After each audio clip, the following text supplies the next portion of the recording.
તારી કોઈ ઈચ્છા હોય તો કે, તો આપણે અહીંયા પૂરી કરી દઈએ. મારી તો બહુ ઈચ્છાઓ છે.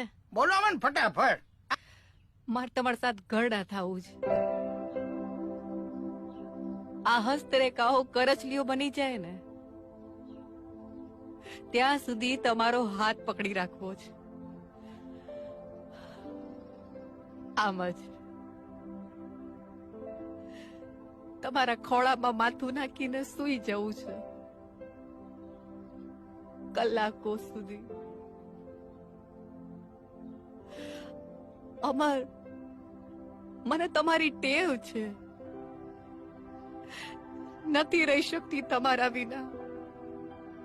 તમે કહો છો ને કે રાતે મોડે લગી રાહ જોઈને કેમ જાગે છે, પણ તમને જોયા વિના નિંદર જ નથી આવતી.